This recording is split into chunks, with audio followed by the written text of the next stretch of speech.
नमस्कार, मैं हूं रविक्षा शर्मा और आप देख रहे हैं the inside story India news का खास कार्यक्रम। संत रामपाल जी महाराज, सच्चे संत या विवादों में घिरा एक नाम। सदियों से भारत संतों और तपस्वियों की भूमि रहा है, जहां समय समय पर संतों ने समाज को नया दृष्टिकोण, नई दिशा और आत्मज्ञान दिया है। इन्हीं संतों में एक नाम पिछले कुछ वर्षों से काफी चर्चा में है, संत रामपाल जी महाराज। जहां एक और उनके करोड़ों अनुयायी उन्हें कलयुग के सच्चे संत और पूर्ण परमात्मा कबीर साहिब का प्रतिनिधि मानते हैं, वहीं दूसरी ओर उनका नाम अक्सर विवादों में भी देखा गया है। सवाल उठता है, क्या संत रामपाल जी महाराज वास्तव में एक सच्चे संत है या फिर ये सब सिर्फ एक धार्मिक प्रचार है? एक संत जो शास्त्रों के आधार पर बात करते हैं। संत रामपाल जी महाराज अपने प्रवचनों में बार बार एक ही बात दोहराते हैं, सद्गुरु वही जो शास्त्रों के अनुसार ज्ञान दे। उनका तर्क है कि आज अधिकांश संत धार्मिक गुरु शास्त्रों के विरुद्ध ज्ञान दे रहे हैं और लोगों को भ्रमित कर रहे हैं। वे गीता, वेद, पुराण और अन्य धार्मिक ग्रंथों से प्रमाण देकर बताते हैं कि सच्चा ज्ञान वही है जो शास्त्र सम्मत हो। उनके अनुसार कबीर साहिब ही सृष्टि के रचयिता है और वही पूर्ण ब्रह्म है। अनुयायी की गवाही, जीवन में बदलाव की कहानियां, देश भर से लाखों अनुयायी उनके सत्संग में सम्मिलित होते हैं।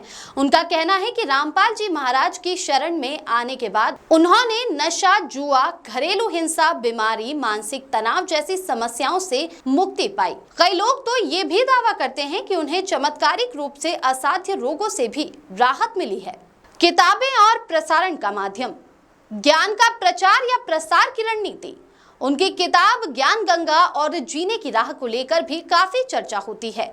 ये किताबें निःशुल्क बांटी जाती है और टीवी चैनलों व यूट्यूब के माध्यम से सत्संगों का लगातार प्रसारण होता है। ये तकनीक उनकी पहुंच को देश भर में विस्तारित कर रही है। विवादों की छाया, क्या ये साजिश है? 2014 में उनके सतलोक आश्रम बरवाला, हरियाणा में पुलिस और प्रशासन के साथ टकराव हुआ, जिसमें कई लोगों की मौत और बड़ी संख्या में गिरफ्तारी हुई। इस घटना के बाद उन पर हत्या, देशद्रोह जैसी संगीन धाराएं भी लगी। हालांकि बाद में कई मामलों में वे दोष मुक्त भी हुए। उनके अनुयायी इस पूरे घटनाक्रम को पूर्व नियोजित साजिश बताते हैं, जो उनके बढ़ते प्रभाव से डरकर रची गई थी।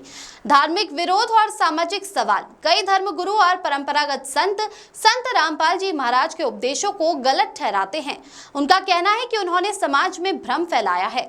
वहीं रामपाल जी महाराज का जवाब होता है, अगर मेरी बातों में झूठ है तो शास्त्रों से गलत साबित करें। इस प्रश्न का उत्तर कि क्या संत रामपाल जी महाराज सच्चे संत हैं, ये हर व्यक्ति के अनुभव, अध्ययन और विवेक पर निर्भर करता है। कुछ लोगों के लिए वे मोक्षदाता गुरु है, तो कुछ के लिए केवल विवादित व्यक्तित्व। आपको सूचनाओं का पूर्ण चित्र देना, निर्णय आपको करना है।